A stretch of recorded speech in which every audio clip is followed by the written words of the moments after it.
What is your view of the danger or recklessness of this 61 billion for Ukraine, recognizing as we do that the lion's share of it stays here and goes directly into American industry?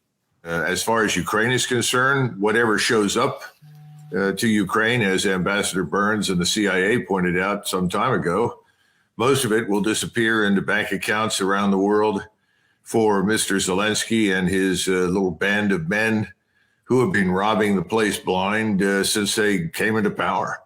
I imagine some of it will go to pay what's left of the Ukrainian army, which isn't very much, and to sustain what's left of the administration.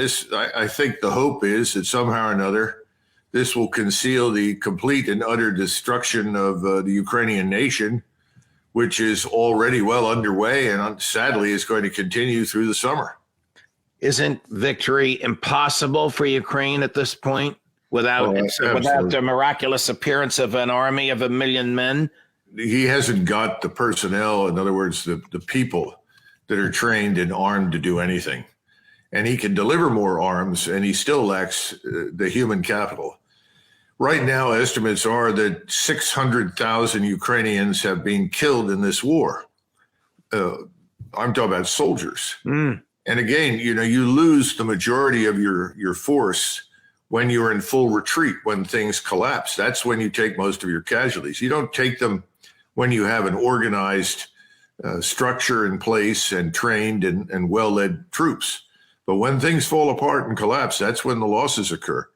Well, sending this kind of money towards Ukraine at this stage signals to the Russians that any hope of a relationship with Washington is dead.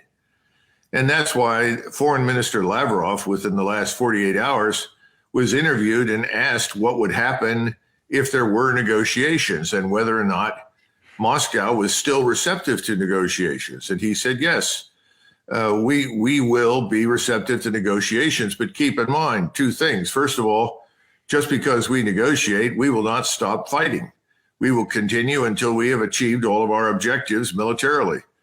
And then secondly, and very importantly, we are not going to cease hostilities for even a brief period of time because we know that we are going to hold what we've won. Effectively, the facts on the ground have changed, and we are no longer willing to talk about trades in what kind of territory we're willing to surrender to you in order to have peace. Right. It's over. And we've made fools out of ourselves. And worst of all, we've made fools out of NATO. NATO looks weak and stupid. The Ukrainian state is ruined. Whatever emerges after this will be a rump state. And that rump state will effectively be a demilitarized zone, a DMZ. And in it will live Ukrainians that can tend to their fields and go about their lives, but there will be no military power that threatens Russia. We don't seem to think that there are either limits to our interests or to our resources. And that's untrue. We're exhausting our resources. Everyone inside the military understands that. The Defense Department knows it. We don't have much left to fight with at this stage. If we have to go to war, we're in a lot of trouble. So now we've created a second front in the Middle East that was never really necessary. And apparently that's not even enough. They'd like to have a third front in Asia, which is utterly preposterous. And we have no interest in either area to broaden or expand a war. So this is the problem. No sense of limits to our resources and no sense of limits to our interests.